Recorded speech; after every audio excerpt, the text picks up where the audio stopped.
greet you all in the precious name of our Lord and Savior Jesus Christ. ಯೇಸು ಕ್ರಿಸ್ತನ ಮಧುರ ನಾಮದಲ್ಲಿ ನಿಮ್ಮೆಲ್ಲರಿಗೆ ವಂದಿಸ್ತೇನೆ. Please turn your Bible to Gospel according to John 15th chapter, we read verse 7.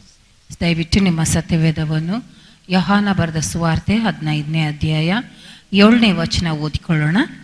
If you abide in me and my words abide in you, you shall ask what you will, and it shall be done unto you. ಯೋಹಾನ ಬರೆದ ಸುವಾರ್ತೆ 15ನೇ ಅಧ್ಯಾಯ 7ನೇ ವಚನ, ನೀವು ನನ್ನಲ್ಲಿಯೂ ನನ್ನ ವಾಕ್ಯಗಳು ನಿಮ್ಮಲ್ಲಿಯೂ ನೆಲೆಗೊಂಡಿದ್ದರೆ ಏನು ಬೇಕಾದರೂ ಬೇಡಿಕೊಳ್ಳಿರಿ, ಅದು ನಿಮಗೆ ದೊರೆಯುವುದು.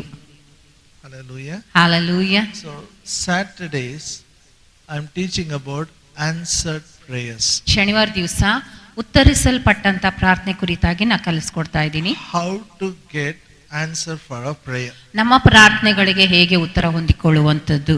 We all pray. ನಾವೆಲ್ಲರೂ ಪ್ರಾರ್ಥನೆ ಮಾಡ್ತೇವೆ. We know, prayer is important. ನಮಗೆ ಗೊತ್ತು ಪ್ರಾರ್ಥನೆ ಮುಖ್ಯ. It is very important what you pray, you should get the answer. ಮುಖ್ಯವಾದದ್ದೇನೆಂದರೆ ನಾವು ಏನು ಪ್ರಾರ್ಥನೆ ಮಾಡ್ತೀವೋ, ಯಾವುದಕ್ಕಾಗಿ ನಾವು ಪ್ರಾರ್ಥನೆ ಮಾಡ್ತೀವೋ ಅದಕ್ಕೆ ನಾವು ಉತ್ತರ ಹೊಂದಿಕೊಳ್ಬೇಕು. For that Jesus gives this promise. ಅದಕ್ಕಾಗಿಯೇ ಯೇಸು ಕ್ರಿಸ್ತನು ಈ ಒಂದು ವಾಗ್ದಾನ ನಮಗೆ ಕೊಡ್ತಾನೆ. If you abide in me, means if you are born again, if you are saved. ನೀವು ನನ್ನಲ್ಲಿ ನೆಲೆಗೊಂಡಿದ್ದರೆ ಅಂದ್ರೆ ಅರ್ಥ, ನೀವು ಹೊಸದಾಗಿ ಹುಟ್ಟಿರುವುದಾದ್ರೆ, ನೀವು ರಕ್ಷಣೆ ಹೊಂದಿರುವುದಾದ್ರೆ, and my words abide in you. ನನ್ನ ವಾಕ್ಯಗಳು ನಿನ್ನಲ್ಲಿ ನೆಲೆಗೊಂಡಿದ್ದರೆ.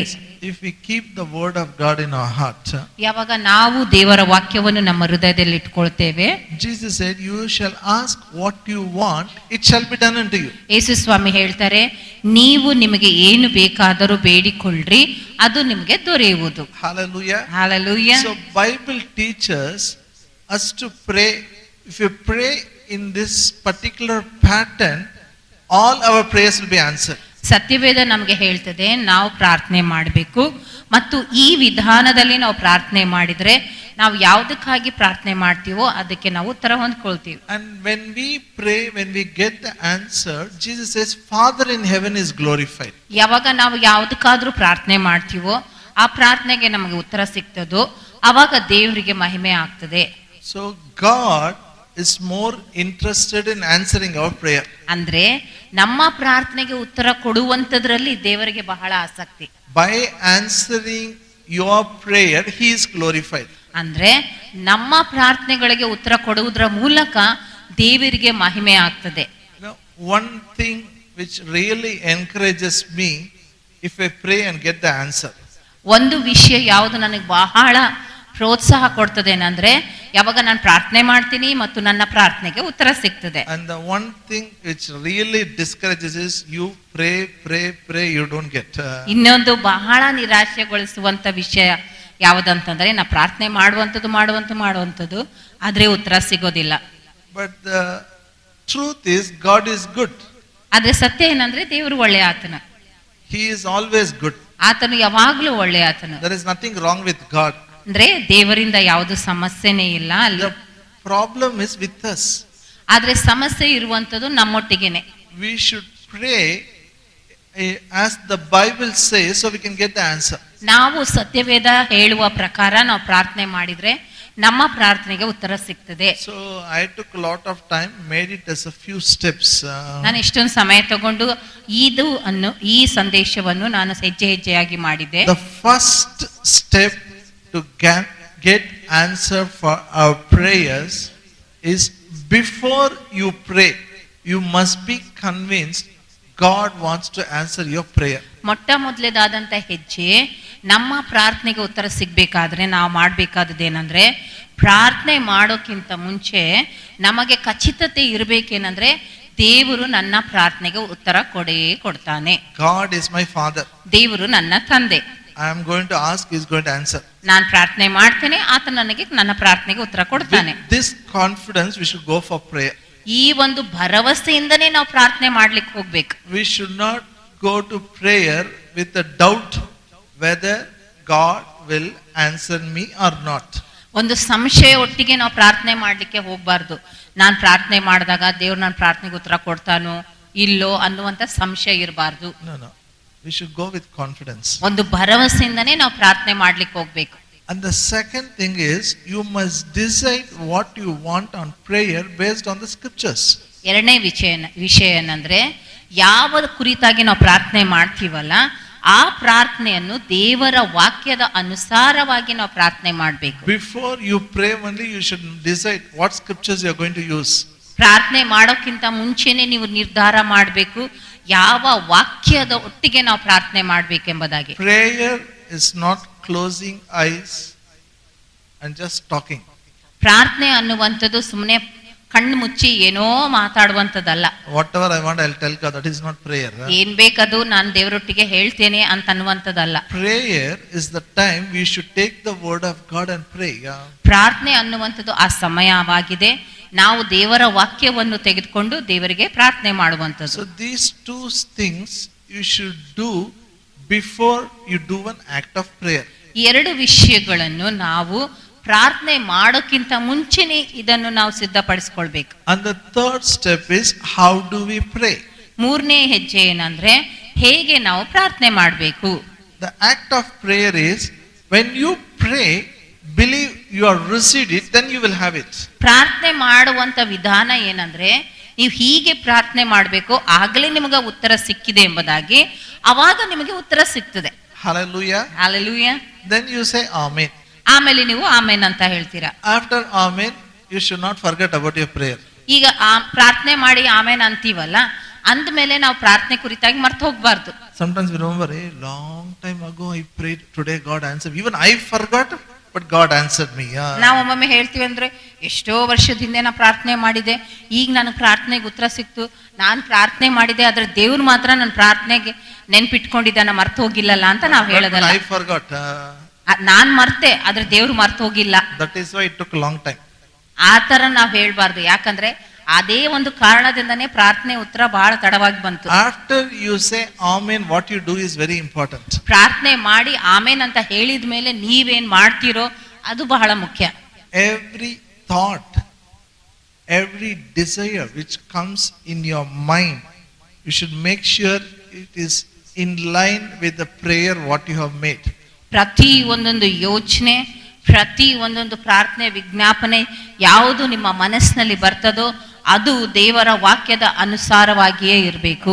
Every thought, every desire which comes in your mind after Amen should be in line with the prayer you have made.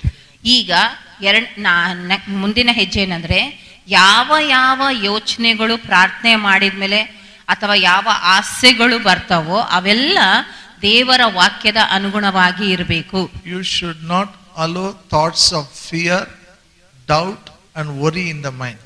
ನಿಮ್ಮ ಮನಸ್ಸಿನಲ್ಲಿ ಯಾವುದೇ ಸಂಶಯ, ಯಾವುದೇ ಭಯ ಮತ್ತು ಯಾವುದೇ ಗಲಿಬಿಲಿಯನ್ನು ನೀವು ನಮ್ಮ ಮನಸ್ಸಿನಲ್ಲಿ ಇಟ್ಕೊಳ್ಬಾರ್ದು. And the fifth step, ಮತ್ತು ಐದನೇ ಹೆಜ್ಜೆ, keep your faith, protect your faith. ನಿಮ್ಮ ನಂಬಿಕೆಯನ್ನು ಕಾಪಾಡಿಕೊಳ್ಬೇಕು, ನಿಮ್ಮ ನಂಬಿಕೆಯನ್ನು ಅಲ್ಲಿ ಜೋಪಾನ ಮಾಡಿಕೊಳ್ಬೇಕು. Guard your faith. ನಿಮ್ಮ ನಂಬಿಕೆಯನ್ನು ಅಲ್ಲಿ ಜೋಪಾನ ಮಾಡಿಕೊಳ್ಬೇಕು. Tests and trials will come. ಅಲ್ಲಿ ಪರೀಕ್ಷೆಗಳು ಬರ್ತವೆ, ಅಲ್ಲಿ ಸಮಸ್ಯೆಗಳು ಬರ್ತವೆ. Be patient. ನೀವು ತಾಳ್ಮೆಯಿಂದ ಇರಬೇಕು. And the sixth one, ಮತ್ತೆ ಆರನೇ ಹೆಜ್ಜೆ, this all you should do after Amen, okay? ಇವೆಲ್ಲ ನಾವು ಈಗ ಹೇಳುವಂಥದ್ದೆಲ್ಲ ಪ್ರಾರ್ಥನೆ ಮಾಡಿ ಆಮೇನ್ ಅಂತ ಹೇಳಿದಾದ್ಮೇಲೆ ಮಾಡ್ಬೇಕಾಗಿರುವಂಥದ್ದು. Think constantly on the promises of God which you have prayed. Keep thinking again and again. ಯಾವ ಒಂದು ವಾಗ್ದಾನದ ಆಧಾರವಾಗಿ ನೀವು ಪ್ರಾರ್ಥನೆ ಮಾಡಿದಿರಲ್ಲ ಅದರ ಕುರಿತಾಗಿ ಸತತವಾಗಿ ಯೋಚನೆ ಮಾಡ್ತಾ ಇರಬೇಕು. Hallelujah. Hallelujah. And the seventh step, ಮತ್ತು ಏಳನೇ ಹೆಜ್ಜೆ, see yourself as a person who have possessed it already. ನೀವು ಈ ವ್ಯಕ್ತಿ ಅಂತ ನಿಮ್ಮನ್ನು ನೀವು ಚಿತ್ರೀಕರಿಸಿಕೊಳ್ಬೇಕೇನಂದ್ರೆ ಆ ವಾಗ್ದಾನಗಳನ್ನು ನೀವು ಆಗ್ಲೇ ಸ್ವಾಧೀನ ಮಾಡಿಕೊಂಡಿದ್ದೀರಿ. All the promise you own it now, you possess it, it is yours. ಯಾವ್ದ್ಯಾವ್ದು ವಾಗ್ದಾನಗಳು ದೇವರು ಮಾಡಿದಾನೋ ಅದನ್ನು ನೀವು ಆಗ್ಲೇ ಹೊಂದಿಕೊಂಡಿದ್ದೀರಿ, ಅದಕ್ಕೆ ನೀವು ಮಾಲೀಕರಾಗಿದ್ದೀರಿ ಅಂತ. This is called power of visualization. ಇದಕ್ಕೆ ನಾವು ಚಿತ್ರೀಕರಿಸುವಂತ ಶಕ್ತಿ ಅಂತ ಕರಿತೀವಿ. You should see your future. ಅಂದ್ರೆ ನೀವು ನಿಮ್ಮ ಮನಸ್ಸಿನಲ್ಲಿ ಒಂದು ಭವಿಷ್ಯದ ಕುರಿತಾಗಿ ಒಂದು ಚಿತ್ರ ಇರಬೇಕು. What you see today, tomorrow you will have. ಅಂದ್ರೆ ಇವತ್ತು ನೀವು ಯಾವುದ್ರ ಕುರಿತಾಗಿ ಚಿತ್ರ ನೋಡ್ತೀರಲ್ಲ, ನಾಳೆ ಅದನ್ನು ನೀವು ಹೊಂದಿಕೊಳ್ತೀರಿ. What you are today is what you saw few years back. ಇವತ್ತು ನೀವು ಹೇಗಿದ್ದೀರೋ ಇದು ಸ್ಥಿತಿ. ಯಾಕೆ ಅಂದ್ರೆ ಹಿಂದೆ ಯಾವ ಒಂದು ಚಿತ್ರ ನಿಮ್ಮ ಮನಸ್ಸಿನಲ್ಲಿ ಇಟ್ಕೊಂಡಿದ್ದೀರಲ್ಲ ಅದನ್ನೇ ಇವತ್ತು ನೀವು ನೋಡ್ತಾ ಇದ್ದೀರಿ. Hallelujah. Hallelujah. And the eighth one is very interesting. ಎಂಟನೇದಾದಂತ ಹೆಜ್ಜೆ ಬಹಳ ಆಸಕ್ತಿ ಉಳ್ಳಂತದ್ದು. So also we should do after we say amen. ಇದು ಕೂಡ ಆಮೇನ್ ಅಂತ ಹೇಳಿದಾದ್ಮೇಲೆ ನಾವು ಮಾಡಬೇಕು. Continue to give thanks to God. ನಾವು ದೇವರಿಗೆ ಸತತವಾಗಿ ಕೃತಜ್ಞತಾ ಸ್ತುತಿಯನ್ನು ಅರ್ಪಿಸ್ತಾ ಇರಬೇಕು. Hallelujah. You should Hallelujah. continuously you should say thank God, thank you, thanks. That continuously you should say. ಸತತವಾಗಿ ದೇವರಿಗೆ ಸ್ತೋತ್ರ ಮಾಡ್ತಾ ಇರಬೇಕು. Why we should say thanks after prayer? ನಾವು ಪ್ರಾರ್ಥನೆ ಮಾಡಿದ ಮೇಲೆ ದೇವರಿಗೆ ಯಾಕೆ ಸ್ತೋತ್ರ ಹೇಳಬೇಕು? Two reasons I shared. ಎರಡು ಕಾರಣಗಳನ್ನ ನಿಮಗೆ ಹೇಳಿದೆ. Number one, we thank God because we are confident He will answer our prayer. ಮೊಟ್ಟ ಮೊದಲೇದಾಗಿ ಏನಂದ್ರೆ ನಮ್ಮ ಪ್ರಾರ್ಥನೆಗೆ ದೇವರು ಅಲ್ಲಿ ಉತ್ತರ ಕೊಡ್ತಾನ ಅನ್ನುವಂತ ಒಂದು ಭರವಸೆ ಇರುವ ಕಾರಣ ನಾವು ದೇವರಿಗೆ ಸ್ತೋತ್ರ ಮಾಡ್ತೇವೆ. He will answer, so we thank Him. ನಮ್ಮ ಪ್ರಾರ್ಥನೆ ಮಾಡಿದೀನಿ, ದೇವರು ಉತ್ತರ ಕೊಡ್ತಾನೆ, ಅದಕ್ಕೆ ನಾವು ದೇವರಿಗೆ ಸ್ತೋತ್ರ ಮಾಡ್ತೇವೆ. And the second reason, ಎರಡನೇ ಒಂದು ಕಾರಣ ಯಾಕೆ ನಾವು ಸ್ತೋತ್ರ ಮಾಡ್ತೀವಿ ಅಂದ್ರೆ, last week ಅದನ್ನ ನಾನು ಹೋದ್ವಾರ ಹೇಳಿದ್ದೆ, we continue to believe what we ask we will receive. ನಾವು ಯಾವುದಕ್ಕಾಗಿ ನಾವು ಪ್ರಾರ್ಥನೆ ಮಾಡಿದೀವೋ ಅದನ್ನು ಹೊಂದಿಕೊಳ್ತೇವೆ ಎಂಬುದಾಗಿ ನಾವು ನಂಬಿಕೆ ಇಡ್ತಾನೆ ಹೋಗ್ತೇವೆ. We continue to believe. ಅಂದ್ರೆ ನಂಬುತ್ತಾನೆ ಇರ್ತೇವೆ. So you can't help without thanking God. The thanksgiving will come out of your heart. ನೋಡ್ರಿ, ಆ ಒಂದು ಯೋಚನೆ ಇರುವ ಕಾರಣ ನಾವು ದೇವರಿಗೆ ಸ್ತೋತ್ರ ಮಾಡುವಂತದ್ದು ನಮ್ಮ ಹೃದಯದ ಆಳದಿಂದ ನಾವು ಮಾಡ್ತಾನೆ ಹೋಗ್ತೀವಿ. That's why Paul says, no, vigorously thanks God. ಅದಕ್ಕೆ ಪೌಲನ್ ಹೇಳ್ತಾನೆ, ನಾವು ಬಹಳ ಆಸಕ್ತಿಯಿಂದ ದೇವರಿಗೆ ಸ್ತೋತ್ರ ಮಾಡುವಂತದ್ದು, aggressively thank Him.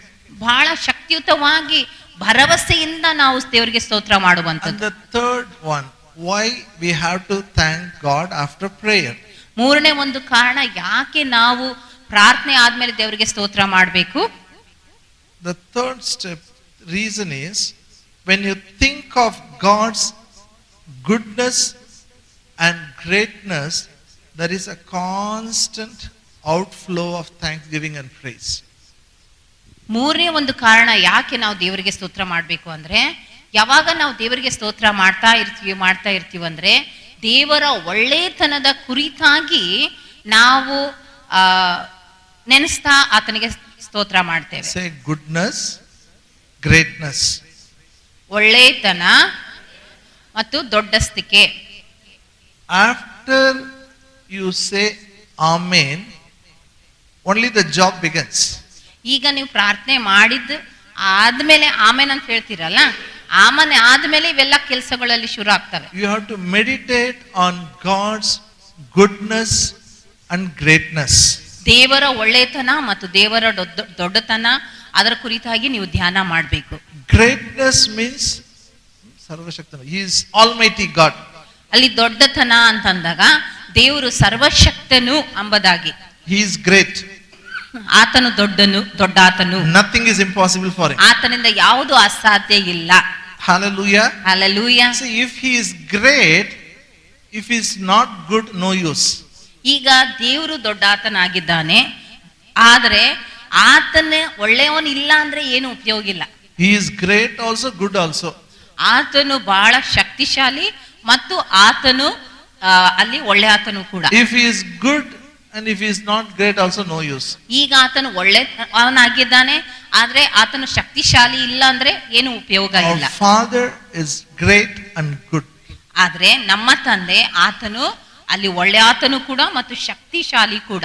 We should meditate on His greatness and goodness. ಆತನ ಒಳ್ಳೆತನ ಮತ್ತು ಆತನ ಶಕ್ತಿಯುತವಾಗಿರುವಂತದ ಮೇಲೆ ನಾವು ಧ್ಯಾನ ಮಾಡಬೇಕು. Turn your Bible to book of Psalms.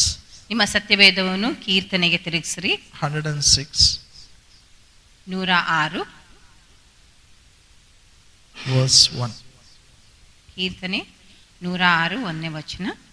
Praise ye the Lord, oh give thanks unto the Lord, For he is good, for his mercy endureth forever. ಕೀರ್ತನೆ 106 1ನೇ ವಚನ. ಯೆಹೋವನಿಗೆ ಸ್ತೋತ್ರ, ಯೆಹೋವನಿಗೆ ಕೃತಜ್ಞತಾ ಸ್ತುತಿ ಮಾಡಿರಿ. ಆತನು ಒಳ್ಳೆಯವನು, ಆತನ ಕೃಪೆಯು ಶಾಶ್ವತವಾಗಿರುವುದು. Hallelujah. Hallelujah. Why should we praise God? ನಾವು ಯಾಕೆ ದೇವರಿಗೆ ಸ್ತೋತ್ರ ಮಾಡಬೇಕು? Because he is good. ಯಾಕಂದ್ರೆ ಆತನು ಒಳ್ಳೆ ಆತನು. Amen. Say Amen. Because he is good. ಆತನು ಒಳ್ಳೆ ಆತನು.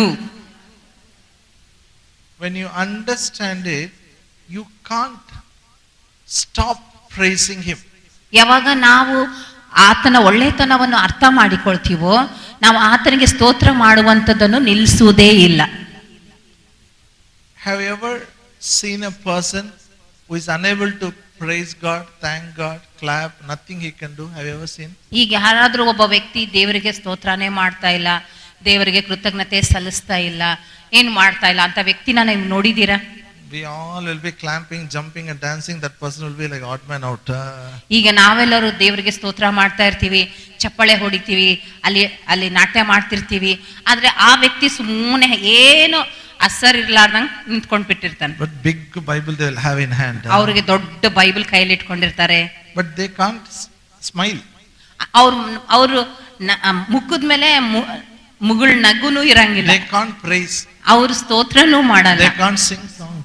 ಅವ್ರು ಹಾಡು ಕೂಡ ಹಾಡಲ್ಲ. Because they have not realized God's goodness. ಯಾಕೆ ಆತರ ಅವ್ರು ಮಾಡ್ತಾರಂದ್ರೆ, ಅವರು ದೇವರ ಒಳ್ಳೆತನವನ್ನು ಅವರು ಅರ್ಥ ಮಾಡಿಕೊಂಡಿಲ್ಲ. They have not tasted God's goodness. ದೇವರ ಒಳ್ಳೆತನದ ರುಚಿ ಅವರು ನೋಡಿಲ್ಲ. Whenever people don't understand the goodness of God, it becomes difficult for them to praise God and thank God. ಈಗ ಯಾವ್ದಾದ್ರೂ ಒಬ್ಬ ವ್ಯಕ್ತಿ ದೇವರ ಒಳ್ಳೆತನವನ್ನು ಅರ್ಥ ಮಾಡಿಕೊಂಡಿಲ್ಲ ಅಂದ್ರೆ, ಆತನಿಗೆ ದೇವರನ್ನು ಸ್ತೋತ್ರ ಮಾಡೋದಕ್ಕಾಗ್ಲಿ, ಕೃತಜ್ಞತಾ ಸ್ತುತಿ ಮಾಡೋದಕ್ಕಾಗ್ಲಿ ಅಲ್ಲಿ ಬಹಳ ಕಷ್ಟ ಆಗ್ತದೆ. But a man who tasted God's goodness cannot keep quiet. ಆದ್ರೆ ಅದೇ ಒಬ್ಬ ವ್ಯಕ್ತಿ ದೇವರ ಒಳ್ಳೆತನದ ರುಚಿ ನೋಡಿದ್ರೆ ಆತನ ಸುಮ್ಮನೆ ಕೂಡಕ್ಕಾಗಲ್ಲ. He will sing, he will not bother left and right, who is there, he will clap hand, he will rejoice, he will dance. ಆತನು ಅಲ್ಲಿ ನಾಟ್ಯ ಮಾಡ್ತಾನೆ, ಸ್ತೋತ್ರ ಮಾಡ್ತಾನೆ, ಹಾಡು ಹಾಡ್ತಾನೆ, ಚಪ್ಪಾಳೆ ಹೊಡಿತಾನೆ. ಆತನ ನಿಲ್ಲಿಸ್ಲಿಕ್ಕೆ ಯಾರಿಂದೂ ಸಾಧ್ಯ ಆಗಲ್ಲ. See, both are God's children. I'm not talking about unbelievers, okay? Yeah. ಇಲ್ಲಿ ನಾನು ಅವಿಶ್ವಾಸಿಗಳ ಕುರಿತಾಗಿ ನಾನು ಹೇಳ್ತಾ ಇಲ್ಲ. ಇಬ್ಬರು ವ್ಯಕ್ತಿಗಳು, ಇಬ್ಬರು ವಿಶ್ವಾಸಿಗಳೇ. Both are believers. ಇಬ್ಬರು ವಿಶ್ವಾಸಿಗಳೇ. One person will thank, one person will not thank. ಒಬ್ಬ ವ್ಯಕ್ತಿ ದೇವರಿಗೆ ಸ್ತೋತ್ರ ಮಾಡ್ತಿರ್ತಾನೆ, ಇನ್ನೊಬ್ಬ ವ್ಯಕ್ತಿ ದೇವರಿಗೆ ಸ್ತೋತ್ರ ಮಾಡ್ತಿರಲ್ಲ. Why? ಯಾಕೆ ಆ ವ್ಯತ್ಯಾಸ ಇರ್ತದೆ? The person who has realized God's goodness, tasted goodness, cannot stop. Thanksgiving and praises overflows from his heart. ಈಗ ಒಬ್ಬ ವ್ಯಕ್ತಿ ಯಾರು ದೇವರ ಒಳ್ಳೆತನವನ್ನು ರುಚಿ ನೋಡಿದಾನೆ, ಅರ್ಥ ಮಾಡಿಕೊಂಡಿದ್ದಾನೋ, ಆತನು ದೇವರಿಗೆ ತನ್ನ ಹೃದಯ ಆಳದಿಂದ ಸ್ತೋತ್ರ ಮಾಡ್ತಾ ಇರ್ತಾನೆ. Who is that other person who doesn't taste God's goodness? ಈಗ ಇನ್ನೊಬ್ಬ ವ್ಯಕ್ತಿ ಯಾರು ದೇವರ ಒಳ್ಳೆತನವಾದ ರುಚಿ ಆತನ ನೋಡಿಲ್ಲ. He thinks all good things, bad things, God only does. ಆತನ ಯೋಚನೆ ಮಾಡ್ತಾನೆ ಏನಂತಂದ್ರೆ, ಎಲ್ಲ ಒಳ್ಳೆ ವಿಷಯ, ಎಲ್ಲ ಕೆಟ್ಟ ವಿಷಯ ದೇವರೇ ಮಾಡ್ತಾನೆ. God is a criminal, every crime we commit, he is a cause. ಆತನ ಯೋಚನೆ ಏನ್ಮಂತ ಮಾಡ್ತಾನಂದ್ರೆ, ದೇವರು ಆತನು ಅಲ್ಲಿ ಕೆಟ್ಟವನು, ದುಷ್ಟನಾಗಿದ್ದಾನೆ, ಎಲ್ಲ ಕೆಟ್ಟದಕ್ಕೆ ಆತನೇ ಕಾರಣ. No, 1 year they will not study, but they will fail in annual examination. ಈಗ ಉದಾಹರಣೆಗಾಗಿ 1 ವರ್ಷ ಅವ್ರು ಓದೋದಿಲ್ಲ, ಆದ್ರೆ ಪರೀಕ್ಷೆಯಲ್ಲಿ ಫೇಲ್ ಆಗ್ತಾರೆ. On whom they will get angry? ಈಗ ಅಂತ ವ್ಯಕ್ತಿ ಯಾರ ಮೇಲೆ ಸಿಟ್ಟಾಗ್ತಾರೆ ಹೇಳ್ರಿ? They'll get angry on God. God only made me to fail. ಅವ್ರ ದೇವ್ರ ಮೇಲೆ ಸಿಟ್ಟಾಗ್ಬಿಟ್ಟು ಹೇಳ್ತಾರೆ, ದೇವ್ರೇ ನನಗೆ ಫೇಲ್ ಆಗುವಂತೆ ಮಾಡಿದ್ನು. Anything bad happens. ಏನೇ ಕೆಟ್ಟದಾದ್ರು, One fever comes enough. Why God did it? ಈಗ ಒಂದ್ ಜ್ವರ ಬಂದ್ರು ಅವ್ರು ಹೇಳ್ತಾರೆ ಏನಂದ್ರೆ, ಯಾಕೆ ದೇವ್ರ ತಗೊಂಡ್ ಬಂದು, ಯಾಕೆ ದೇವ್ರ ಜ್ವರ ತಂದು. I still remember when I met with an accident. ನನಗಿನ್ನು ನೆನಪಿದೆ, ನನಗೆ ಆಕ್ಸಿಡೆಂಟ್ ಆದಾಗ Some people ask me, ಯಾಕೆ ದೇವರು ಈಗ ಮಾಡಿದಾನೆ? Why God did this? ಕೆಲವು ಜನ ಬಂದು ನನಗೆ ಕೇಳಿದ್ರೆ ಅಂದ್ರೆ, ಯಾಕೆ ದೇವ್ರು ಈ ತರ ಮಾಡಿದ್ನು, ಯಾಕೆ ದೇವ್ರು accident ಮಾಡಿದ್ನು? God is not cause for accidents. ನೋಡ್ರಿ, ದೇವ್ರು ಆಕ್ಸಿಡೆಂಟ್ ಗಳನ್ನು ಮಾಡಲ್ಲ. That's why I said, no, we should have a revelation. He is good. His goodness endureth forever. ಅದಕ್ಕೆ ನಮಗೆ ದೇವರ ಒಳ್ಳೆತನದ ಕುರಿತಾಗಿ ನಮಗೆ ಒಂದು ಪ್ರಕಟಣೆ ಇರಬೇಕು. ಯಾಕಂದ್ರೆ ದೇವರು ಒಳ್ಳೆಯಾತನಾಗಿದ್ದಾನೆ ಮತ್ತು ಆತನ ಒಳ್ಳೆಯತನ ಶಾಶ್ವತವಾಗಿ And ಇರ್ತದೆ. you should listen to people who says God is good. ಈಗ ಯಾವ ಜನರು ದೇವರು ಒಳ್ಳೆಯಾತನ ಅಂತ ಹೇಳ್ತಾರಲ್ಲ ಅಂತ ವ್ಯಕ್ತಿಗಳ ಮಾತನ್ನ ನಾವು ಕಿವಿಯಲ್ಲಿ ಕೇಳ್ಬೇಕು. Only then thanksgiving and praises will come. ಅವಾಗ ಮಾತ್ರ ನಮ್ಮ ಹೃದಯದಿಂದ ಸ್ತೋತ್ರ ಕೃತಜ್ಞತೆ ಅದು ಹೊರಗಡೆ ಬರ್ತದೆ. If you listen to somebody, God will put curse on you. ಈಗ ಯಾರಾದ್ರೂ ಬಂದು ಹೇಳ್ತಾರೆ ದೇವ್ರು ನಿಮ್ ಮೇಲೆ ಶಾಪ ಹಾಕ್ತಾನೆ ಅಂತ ಮಾತನ್ನ ನಾವು ಕೇಳಿಸ್ಕೊಂಡ್ರೆ, So when it comes, we think who put the curse? ಇವಾಗ ನಾವು ಪ್ರಾರ್ಥನೆ ಸಮಯದಲ್ಲಿ ನಾವು ಯೋಚನೆ ಮಾಡ್ತೇವೆ, ಅಥವಾ ಏನಾದ್ರೂ ಆಯ್ತಂದ್ರೆ ನಾವು ಯೋಚನೆ ಮಾಡ್ತೇವೆ ಶಾಪ ಯಾರು ತಂದ್ರು. Nice lesson God will teach you. ಆವಾಗ ನಾವು ಅವ್ರು ಹೇಳ್ತಾರೆ ಒಳ್ಳೆ ಪಾಠ ದೇವ್ರು ಕಳ್ಸಿದ್ದಾನೆ. God will not teach lesson, by punishment. ದೇವರು ನಿಮಗೆ ಶಿಕ್ಷೆ ಕೊಡುವುದ್ರ ಮೂಲಕ ನಿಮಗೆ ಪಾಠ ಕಲಿಸಲ್ಲ. I still remember, ನನಗಿನ್ನೂ ನೆನಪಿದೆ, long time back, ಬಹಳ ದಿನದ ಹಿಂದೆ, that person is not here now. ಈಗ ಆ ವ್ಯಕ್ತಿ ಇಲ್ಲಿಲ್ಲ. One sister said me, please pray for my husband's salvation. ಒಬ್ಬ ಸಹೋದರಿ ಬಂದ್ಬಿಟ್ಟು ಹೇಳಿದ್ರು, ನನ್ನ ಗಂಡನ ರಕ್ಷಣೆಗಾಗಿ ನೀವು ದಯವಿಟ್ಟು ಪ್ರಾರ್ಥನೆ ಮಾಡ್ರಿ. There is no lack for us. Everything we have, only his salvation is a problem. ನಮ್ಗೆ ಯಾವ್ದು ಸಮಸ್ಯೆನೇ ಇಲ್ಲ, ಯಾವ್ದು ಕೊರತೆ ಇಲ್ಲ, ಎಲ್ಲ ನಮ್ಗಿದೆ. ಅಷ್ಟೇ ಏನಂದ್ರೆ ನನ್ನ ಗಂಡ ಆತನು ರಕ್ಷಣೆ ಹೊಂದಬೇಕು. This prayer request she didn't give me, she gave to every pastor in the city. ಆ ಒಂದು ಪ್ರಾರ್ಥನೆ ವಿಜ್ಞಾಪನೆ ಆಕೆ ನನಗೆ ಕೊಡ್ಲಿಲ್ಲ, ಆದ್ರೆ ಪಟ್ಟಣದಲ್ಲಿರುವಂತ ಎಲ್ಲಾ ಪಾಸ್ಟರ್ಗೆ ಕೊಟ್ಟಿದ್ಲು. So that husband knows everybody is praying for him. ಆ ಗಂಡನಿಗೆ ಗೊತ್ತಿತ್ತೇನಂದ್ರೆ ಎಲ್ಲರೂ ಆತನಿಗಾಗಿ ಪ್ರಾರ್ಥನೆ ಮಾಡ್ತಾ ಇದ್ದಾರೆ. All are praying, why it is not happening? ಈಗ ಎಲ್ಲರೂ ಪ್ರಾರ್ಥನೆ ಮಾಡ್ತಿದ್ರು ಕೂಡ ಯಾಕೆ ಆತ ಗಂಡ ರಕ್ಷಣೆ ಹೊಂದ್ತಾ When ಇಲ್ಲ? she came to me, I said, already so many people are praying, then what should I pray? ಈಗ ಬಂದು ನನಗೆ ಹೇಳಿದ್ಲು ಎಲ್ಲರೂ ಪ್ರಾರ್ಥನೆ ಮಾಡ್ತಾ ಇದ್ದಾರೆ, ಮತ್ತೆ ನಾನು ಯಾಕೆ ಪ್ರಾರ್ಥನೆ ಮಾಡ್ಬೇಕು ಅಂತ ನಾನು ಕೇಳಿದೆ. She said, lot of pride, pastor. God should teach him a lesson.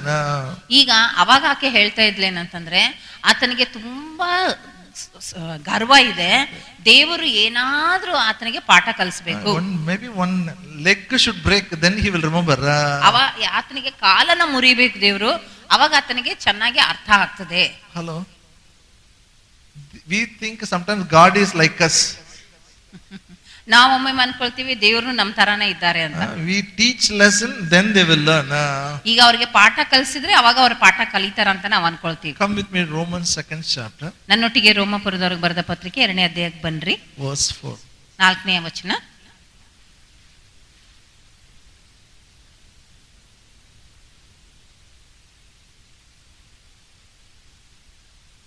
Or despise not the riches of his goodness and forbearance and long suffering, knowing that goodness of God leadeth thee to repentance.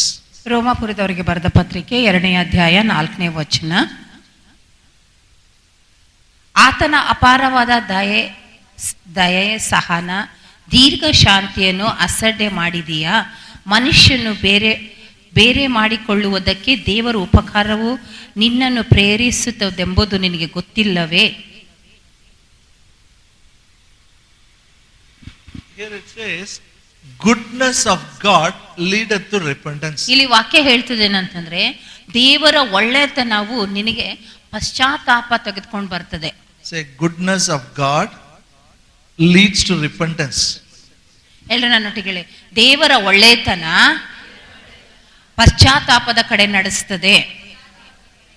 Sinner will repent when he understand God's goodness. ಒಬ್ಬ ಪಾಪಿ ಆತನಲ್ಲಿ ಪಶ್ಚಾತ್ತಾಪ ಪಡ್ತಾನೆ ಯಾವಾಗಂದ್ರೆ ದೇವರ ಒಳ್ಳೆತನವನ್ನು ಅರ್ಥ ಮಾಡಿಕೊಂಡಾಗ. When he understand God's love. ದೇವರ ಪ್ರೀತಿ ಆತನ ಅರ್ಥ ಮಾಡಿಕೊಂಡಾಗ. No man loves me, but this God loves me. ಆತನ ಅಂತಾನೆ ಏನಂತಂದ್ರೆ ಯಾರು ನನಗೆ ಪ್ರೀತಿ ಮಾಡಲ್ಲ, ಆದ್ರೆ ಈ ದೇವರು ನನಗೆ ಪ್ರೀತಿ ಮಾಡ್ತಾನೆ. I am not so good. ನಾನು ಒಳ್ಳೆಯವನಲ್ಲ, but he is so good to me. ಆದ್ರೆ ದೇವರು ನನಗೆ ಇಷ್ಟು ಒಳ್ಳೆ ಆತನು. When they realize God's goodness, repentance comes. ಯಾವಾಗ ದೇವರ ಒಳ್ಳೆತನವನ್ನು ಅವರು ಅರ್ಥ ಮಾಡಿಕೊಳ್ತಾರೋ ಅವ್ರ ಹೃದಯದಲ್ಲಿ ಪಶ್ಚಾತ್ತಾಪ ಬರ್ತದೆ. Sometimes people come to church, all type of people come to church. ಒಮ್ಮೊಮ್ಮೆ ಜನರು ಚರ್ಚಿಗೆ ಬರ್ತಾರೆ.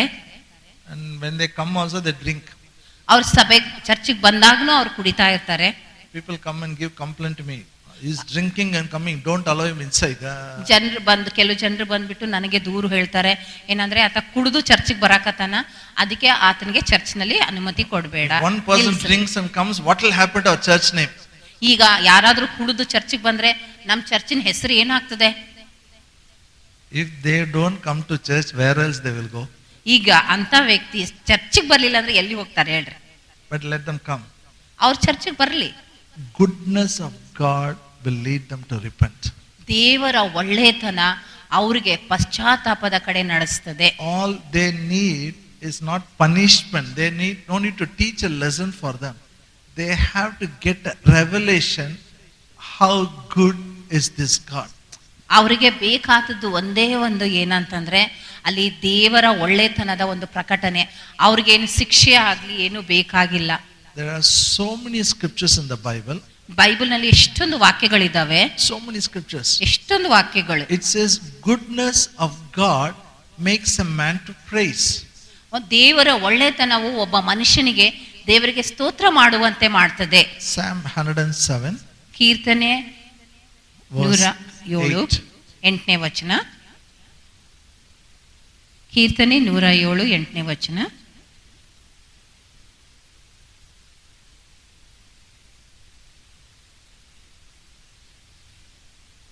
Oh, that men would praise the Lord for his goodness, for his wonderful works in the children of men. ಕೀರ್ತನೆ 107 8ನೇ ವಚನ. ಅವರು ಯೆಹೋವನ ಕೃಪೆಗೋಸ್ಕರವೂ ಆತನ ಮನವರಿಕೆಗಾಗಿ ನಡೆಸಿದ ಅದ್ಭುತಗಳಿಗೋಸ್ಕರವೂ ಆತನನ್ನು ಕೊಂಡಾಡಲಿ. Means men will praise God for his goodness and his greatness.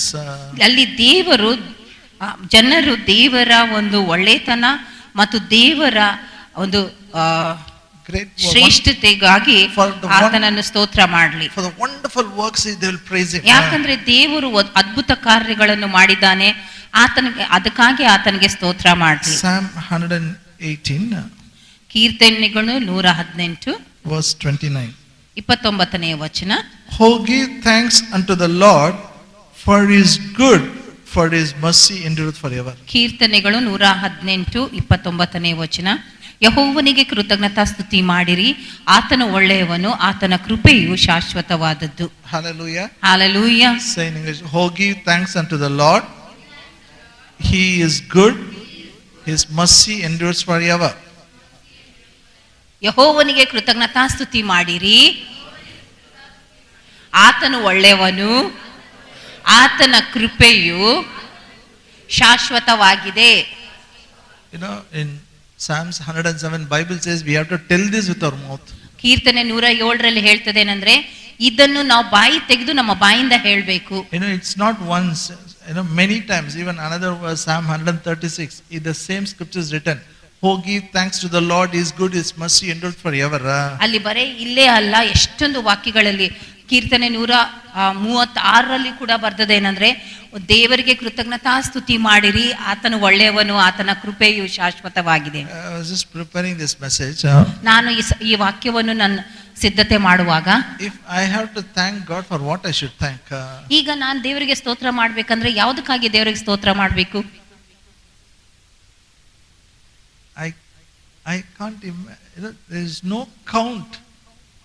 Countless reasons are there. ನೋಡಿ, ದೇವರಿಗೆ ಸ್ತೋತ್ರ ಮಾಡೋದಕ್ಕಾಗಿ ಲೆಕ್ಕ ಇಲ್ಲದಷ್ಟು ಕಾರಣಗಳಿದ್ದಾವೆ. Before salvation, what was I? ರಕ್ಷಣೆ ಹೊಂದೋಕ್ಕಿಂತ ಮುಂಚೆ ನಾನು ಏನಾಗಿದ್ದೆ? One ordinary boy. ಒಂದು ಸಾಮಾನ್ಯವಾದಂತ ಹುಡುಗ. Even studies not good. ಅಲ್ಲಿ ಓದೋದ್ರಲ್ಲಿನೂ ಒಳ್ಳೇದಿಲ್ಲ.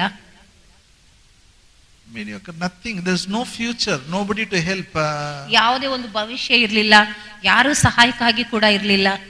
Don't know what will happen. ಗೊತ್ತೇ ಇಲ್ಲ ನನ್ನ ಭವಿಷ್ಯ ಏನಾಗ್ತದೆ ಅಂತ. Thank God for his goodness. ದೇವರ ಒಳ್ಳೆತನಕ್ಕಾಗಿ ಸ್ತೋತ್ರ. I accepted him. ದೇವರನ್ನು ನಾನು ಯೇಸುವನ್ನು ಸ್ವೀಕಾರ ಮಾಡಿಕೊಂಡೆ. At the age of 17 years. 17 ವಯಸ್ಸಿನಲ್ಲಿನೇ ನಾನು ಸ್ವೀಕಾರ ಮಾಡಿಕೊಂಡೆ. His goodness gave a hope. There is a future. There is a plan. ಆತನ ಒಳ್ಳೆತನವು ನನಗೆ ಒಂದು ಭವಿಷ್ಯವನ್ನು ಕೊಟ್ಟಿತ್ತು ಮತ್ತು ನನಗೆ ಒಂದು ಭವಿಷ್ಯಕ್ಕಾಗಿ ಒಂದು ನಿರೀಕ್ಷೆ ಕೊಟ್ಟಿತ್ತು. Bible says God has a good plan. ಸತ್ಯವೇದ ಹೇಳ್ತದೆ ದೇವರಿಗೆ ಒಳ್ಳೆಯ ಯೋಜನೆ ಇದೆ. Hallelujah. Hallelujah. Nobody sent me here. ಯಾರು ಕೂಡ ನನಗೆ ಇಲ್ಲಿ ಕಳಿಸ್ಕೊಟ್ಟಿಲ್ಲ. I got a job, I came here. ನನಗೆ ಅಲ್ಲಿ ಒಂದು ಕೆಲಸ ಸಿಕ್ತು, ಅದಕ್ಕೆ ನಾನು ಈ ಊರಿಗೆ ಬಂದೆ. Turn back and see it, unbelievable whatever is happening. ಈಗ ನಾನು ಹಿಂದೆ ತಿರುಗಿ ನೋಡುವುದಾದ್ರೆ ನನ್ನ ಜೀವಿತದಲ್ಲಿ ಏನೆಲ್ಲ ಆಗಿದೆಯೋ ಅದು ಯೋಚನೆ ಮಾಡ್ಲಿಕ್ಕೆ ಆಗಂಗಿಲ್ಲ. Don't know where I am going. ನನಗೆ ಗೊತ್ತೇ ಇಲ್ಲ ನಾನು ಎಲ್ಲಿ ಹೋಗ್ತಾ ಇದ್ದೀನಿ. Don't know the language. ಅಲ್ಲಿ ಭಾಷೆನೂ ಗೊತ್ತಿಲ್ಲ. Don't know the people. ಜನರು ಗೊತ್ತಿಲ್ಲ. But there I am doing ministry now. ಈಗ ಈ ಸ್ಥಳದಲ್ಲಿ ಈಗ ನಾನು ಸೇವೆ ಮಾಡ್ತಾ I'm ಇದ್ದೀನಿ. married, I have a church ministry, people are, God's goodness is something beyond our imagination. ಈಗ ನನಗೆ ಮದ್ವೆ ಆಗಿದೆ, ಮಕ್ಕಳಿದ್ದಾರೆ, ಸೇವೆ ಇದೆ. ಈಗ ಯೋಚನೆ ಮಾಡ್ಬೇಕಂದ್ರೆ ದೇವರ ಒಳ್ಳೆತನ ನಮಗೆ ನಂಬಕ್ಕೆ ಆಗ್ಲಾರ್ದಂತಷ್ಟು ಅಲ್ಲಿ ಉನ್ನತವಾಗಿದೆ. Whatever you are thinking about your future, you have now beyond that. God is going to do it. ಇವತ್ತು ನೀವು ನಿಮ್ಮ ಭವಿಷ್ಯದ ಕುರಿತಾಗಿ ಏನೆಲ್ಲ ಯೋಚನೆ ಮಾಡ್ತಾ ಇದ್ದೀರಲ್ಲ, ಅದಕ್ಕಿಂತ ದೊಡ್ಡದಾಗಿ ದೇವರ ಒಳ್ಳೆತನ ಅಲ್ಲಿ ಶ್ರೇಷ್ಠವಾಗಿದೆ. You will realize after few years. ಇದನ್ನು ನೀವು ಕೆಲವು ವರ್ಷಗಳ ಆದ್ಮೇಲೆ ನಿಮಗೆ ಅದರ ಒಂದು ಅನುಭವ ಅದರ ಗುರುತಾಗ್ತದೆ. All you have to do is thank Him for His goodness and greatness. ನೀವು ಒಂದೇ ಒಂದು ಮಾಡ್ಬೇಕೇನಾದ್ರೆ ದೇವರ ಒಳ್ಳೆತನ ಮತ್ತು ದೇವರ ಅಲ್ಲಿ ಶ್ರೇಷ್ಠತೆಗಾಗಿ ಸ್ತೋತ್ರ ಮಾಡಬೇಕು. He is your father. ಆ ದೇವರು ನಿಮ್ಮ ತಂದೆ ಆಗಿದ್ದಾನೆ. Say, God is my father. ಹೇಳ್ರಿ, ದೇವರು ನನ್ನ ತಂದೆ ಆಗಿದ್ದಾನೆ. Matthew 7th chapter. ಮತ್ತಾಯ 7ನೇ ಅಧ್ಯಾಯ verse 11. 11ನೇ ವಚನ.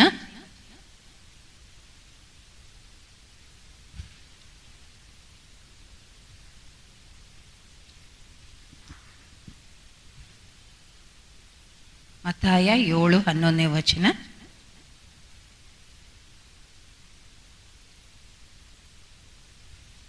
If you then, being evil, know how to give good gifts unto your children, how much more shall your Father which is in heaven give good things to them that ask Him. ಮತ್ತಾಯ 7:11ನೇ ವಚನ. ಹಾಗಾದರೆ ಕೆಟ್ಟವರಾದ ನೀವು ನಿಮ್ಮ ಮಕ್ಕಳಿಗೆ ಒಳ್ಳೆಯ ಪದಾರ್ಥಗಳನ್ನು ಕೊಡಬಲ್ಲವರಾದರೆ ಪರಲೋಕದಲ್ಲಿರುವ ನಿಮ್ಮ ತಂದೆಯು ತನ್ನನ್ನು ಬೇಡಿಕೊಳ್ಳುವವರಿಗೆ ಎಷ್ಟೋ ಹೆಚ್ಚಾಗಿ ಒಳ್ಳೆಯ ವರಗಳನ್ನು ಕೊಡುವನಲ್ಲವೇ. Hallelujah. Hallelujah. If you give good gifts to your children, how much more Heavenly Father will give good gifts. ನೀವು ನಿಮ್ಮ ಮಕ್ಕಳಿಗೆ ಒಳ್ಳೆಯ ವರಗಳನ್ನು ಕೊಡುವುದಾದ್ರೆ ಪರಲೋಕದಲ್ಲಿ ಇರುವಂತ ನಿಮ್ಮ ತಂದೆ ಇನ್ನೂ ಎಷ್ಟು ಹೆಚ್ಚಾಗಿ ಒಳ್ಳೆಯ ವರಗಳನ್ನು ಕೊಡುವನಲ್ಲವೇ. Listen, God is your Father. ದೇವರು ನಿಮ್ಮ ತಂದೆಯಾಗಿದ್ದಾನೆ. Say, God is my Father. ಹೇಳ್ರಿ, ದೇವರು ನನ್ನ ತಂದೆಯಾಗಿದ್ದಾನೆ. See, Father always want to give something good for children. ನೋಡ್ರಿ, ಒಬ್ಬ ತಂದೆ ಯಾವಾಗ್ಲೂ ತನ್ನ ಮಕ್ಕಳಿಗೆ ಒಳ್ಳೇದೇ ಕೊಡ್ಬೇಕಂತಾನೆ. Yes or no? ಹೌದಾ ಇಲ್ಲ? Yes, no, yes, no. He says, you guys know how to give good gifts. How much more Heavenly Father will give good gifts. ಆತನ ಹೇಳ್ತಾನೆ ಏನಂದ್ರೆ, ನೀವು ಈ ಭೂಲೋಕದ ತಂದೆ ತಾಯಿಗಳು ನಿಮ್ಮ ಮಕ್ಕಳಿಗೆ ಒಳ್ಳೇದು ಕೊಡಬೇಕು ಅಂತ ಬಯಸುದಾದ್ರೆ ಪರಲೋಕದ ತಂದೆ ಇನ್ನು ಎಷ್ಟು ಒಳ್ಳೇದು ಕೊಡ್ಲಿಕ್ಕೆ ಸಾಧ್ಯ ಇಲ್ಲ. Sometimes no, people misinterpret. ಕೆಲವು ಜನ ಇದನ್ನು ಅಲ್ಲಿ ತಪ್ಪಾರ್ಥ ಮಾಡ್ಕೊಳ್ತಾರೆ. They leave God and they say anything good happens, no? They think the devil has given.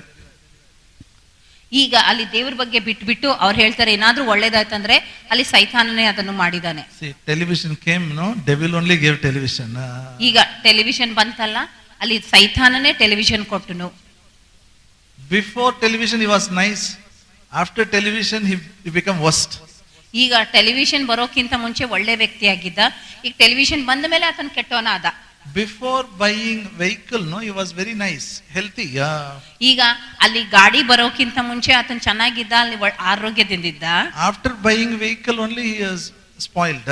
ಅಲ್ಲಿ ಗಾಡಿ ಬಂದ ಮೇಲೆನೆ ಆತನ ಕೆಟ್ಟ ಹೋಗ್ಬಿಟ್ಟನ, ಆತನ ಆರೋಗ್ಯ ಹಾಳಾಗಿದೆ. Have you ever heard this? Money changed his mind. ಈ ತರ ಇನ್ನೊಂದು ಮಾತು ಕೇಳಿಸ್ಕೊಂಡಿದ್ದೀರಾ? ಅಲ್ಲಿ ಪೈಸಾನೇ ಅವ್ರ ಮನಸ್ಸು ಬದಲಾಯಿಸಿತು ಅಂತ. Money will not change man's mind. ನೋಡ್ರಿ, ಹಣ ಮನುಷ್ಯನ ಒಂದು ಜೀವಿತ ಬದಲಾಯಿಸಲ್ಲ. Money is only for usage. ನೋಡ್ರಿ, ಪೈಸಾ ಅನ್ನುವಂಥದ್ದು, ಹಣ ಅನ್ನುವಂಥದ್ದು ಅದು ನಾವು ಖರ್ಚು ಮಾಡೋಕ್ಕಾಗಿ ಇದೆ. They say don't want this, don't want that, don't want this, don't want this. ಅವ್ರು ಹೇಳ್ತಾರೆ ಇದು ಬೇಡ, ಅದು ಬೇಡ, ಅದು ಬೇಡ ಅಂತ.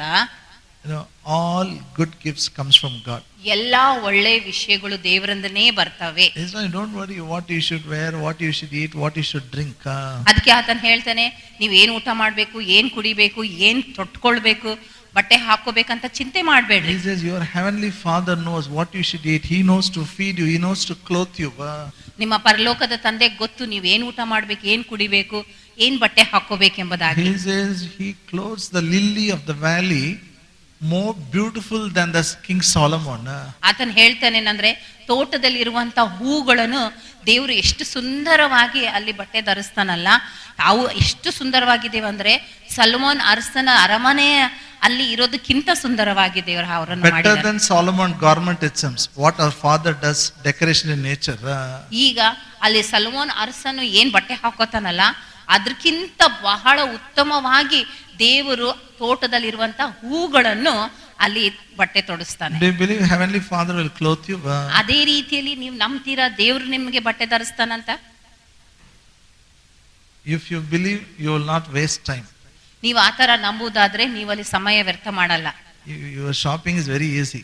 ನೀವು ಶಾಪಿಂಗ್ ಹೋದಾಗ ಬಹಳ ಎಲ್ಲ ಸುಲಭ ಆಗ್ಬಿಡ್ತದೆ. You will not break your head whether this or that. ನೋಡ್ರಿ ನಿಮ್ ತಲೆ ಒಡ್ಕೊಳ್ಳ ಇದು ಸರಿನಾ ಅದು ಸರಿ ಅಂತ. Heavenly Father gives always good gifts. ಯಾಕಂದ್ರೆ ಪರಲೋಕದ ತಂದೆ ಯಾವಾಗ್ಲೂ ಒಳ್ಳೆದನ್ನೇ ಕೊಡ್ತಾನೆ. Anything good you have today, it is because of His goodness. ಏನಾದ್ರೂ ನಿಮ್ಮ ಜೀವಿತದಲ್ಲಿ ಏನಾದ್ರೂ ಒಳ್ಳೇದಿದೆ ಅಂದ್ರೆ ಅರ್ಥ ಅದು ದೇವರ ಒಳ್ಳೆತನದ ಕಾರಣನೇ. James 1st chapter ಯಾಕೋಬ 1ನೇ ಅಧ್ಯಾಯ verse 17. 17ನೇ ವಚನ. Every good gift and every perfect gift is from above, comes down from the Father of lights, with whom is no variableness, neither shadow of turning. ಯಾಕೋಬ 1ನೇ ಅಧ್ಯಾಯ 17ನೇ ವಚನ. ಎಲ್ಲಾ ಒಳ್ಳೆಯ ದಾನಗಳು, ಕುಂದಿಲ್ಲದ ಎಲ್ಲಾ ವರಗಳು, ಮೇಲಂದ ಸಕಲ ವಿಧವಾದ ಬೆಳಕಿಗೂ ಮೂಲ ಕಾರಣನಾಗಿರುವುದವನಿಂದ ಇಳಿದು ಬರುತ್ತದೆ. ಆತನಲ್ಲಿ ಚಂಚಲತ್ವವೇನೂ ಇಲ್ಲ. Say in English, every good gift, every perfect gift is from my Father.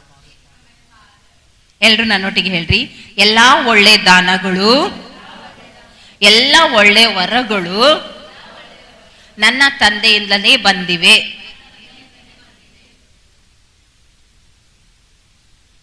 In whom is no variableness. ಆತನಲ್ಲಿ ಯಾವ ಚಂಚಲತ್ವ ಇಲ್ಲ. There is neither shadow of turning. ಅಲ್ಲಿ ವ್ಯತ್ಯಾಸದ ಸೂಚನೆನೂ ಇಲ್ಲ. You know, shadow, it will be there for some time, it will not be there. ನೋಡ್ರಿ, ನೆರಳು ನೋಡ್ತಿರಲ್ಲ, ಇವತ್ತು ಇಲ್ಲಿ ನೆರಳು ಈಗ ಇಲ್ಲಿ ಇರ್ತದೆ, ಸ್ವಲ್ಪ ತಾದ್ಮೇಲೆ ಬೇರೆ ಕಡೆ After 2 hours it will not be there. 2 ತಾಸು ನೋಡಿದ್ಮೇಲೆ ಅಲ್ಲಿ ನೆರಳೇ ಇರಲ್ಲ. Man is like that. ಮನುಷ್ಯ ಆ ತರ ಆಗಿದ್ದಾನೆ. Keeps changing. ಮನುಷ್ಯ ಬದಲಾಗ್ತಾ ಹೋಗ್ತಾನೆ. God doesn't change. ಆದ್ರೆ ದೇವರು ಬದಲಾಗಲ್ಲ. In whom there is no variableness. ಆತನಲ್ಲಿ ಯಾವ ಬದಲಾಯಿಸುವಂತ ಒಂದು ಗುಣ ಇಲ್ಲನೇ ಇಲ್ಲ. When you think about it, ಅದರ ಕುರಿತಾಗಿ ಯಾವಾಗ ನಾವು ಯೋಚನೆ ಮಾಡ್ತೀವೋ, whatever prayer you do, ನೀವು ಏನೇ ಪ್ರಾರ್ಥನೆ ಮಾಡಿದ್ರು, after you say amen, think about His goodness. ನೀವು ಪ್ರಾರ್ಥನೆ ಮಾಡಿ ಆಮೇನ್ ಅಂತ ಹೇಳಿದ್ಮೇಲೆ ಆತನ ಒಳ್ಳೆತನವನ್ನು ಯೋಚನೆ ಮಾಡ್ರಿ. From your heart, thanksgiving and praises will flow. ನಿಮ್ಮ ಹೃದಯದಿಂದ ಅಲ್ಲಿ ಕೃತಜ್ಞತಾ ಸ್ತುತಿ ಸ್ತೋತ್ರಗಳು ಅಲ್ಲಿ ಬರ್ತವೆ. Hallelujah. Hallelujah. Shall we close our eyes? ನಾವೆಲ್ಲ ನಮ್ಮ ಕಣ್ಣುಗಳನ್ನು ಮುಚ್ಚೋಣವಾ? Every eye be closed. ಪ್ರತಿಯೊಬ್ಬರ ಕಣ್ಣು ಮುಚ್ಚಲ್ಪಡಲಿ. Oh, thank you, Jesus. ಸ್ತೋತ್ರ ಯೇಸುವೇ. Thank you, thank you, thank you. ಸ್ತೋತ್ರ ಸ್ತೋತ್ರ ಸ್ತೋತ್ರ. Father, we pray in the name of Jesus. ತಂದೆ, ನಾವು ಯೇಸುವಿನ ಹೆಸರಲ್ಲಿ ಪ್ರಾರ್ಥನೆ ಮಾಡ್ತೇವೆ. I pray, open our eyes of understanding. ನಾನು ಪ್ರಾರ್ಥಿಸ್ತೇನೆ, ನಮ್ಮ ತಿಳುವಳಿಕೆ ಕಣ್ಣುಗಳನ್ನು ತೆಗೆ. We will have a revelation about goodness of God. ನಮಗೆ ದೇವರ ಒಳ್ಳೆತನದ ಕುರಿತಾಗಿ ಪ್ರಕಟಣೆ ಉಂಟಾಗುವಂತೆ. Lord, till now, whatever you have done, it's only good. ಇಲ್ಲಿವರೆಗೂ ನೀನು ಏನೆಲ್ಲ ಮಾಡಿದ್ಯೋ ಅದು ಒಳ್ಳೆಯದೇ ಆಗಿದೆ. And you do only good for us. ನೀನು ನಮಗೆ ಒಳ್ಳೆದನ್ನೇ ಮಾಡ್ತೀಯ. Even our future you are going to do only good. ಇನ್ನು ಭವಿಷ್ಯದಲ್ಲಿ ಕೂಡ ನೀನು ನಮಗೆ ಒಳ್ಳೆದನ್ನೇ ಮಾಡ್ತೀಯ. I pray by praising for your goodness, all our prayers will be answered. ನಾನು ಪ್ರಾರ್ಥಿಸ್ತೇನೆ, ನಾವು ನಿನ್ನ ಒಳ್ಳೆತನದ ಕುರಿತಾಗಿ ನಾವು ಸ್ತೋತ್ರ ಮಾಡ್ತಾ ಇರುವಾಗ ನಮ್ಮ ಎಲ್ಲಾ ಪ್ರಾರ್ಥನೆಗೆ ಉತ್ತರ ಸಿಗ್ತದೆ. In Jesus' name we pray. ಯೇಸುವಿನ ಹೆಸರಲ್ಲಿ ನಾವು ಪ್ರಾರ್ಥಿಸ್ತೇವೆ. Amen. ಆಮೆನ್.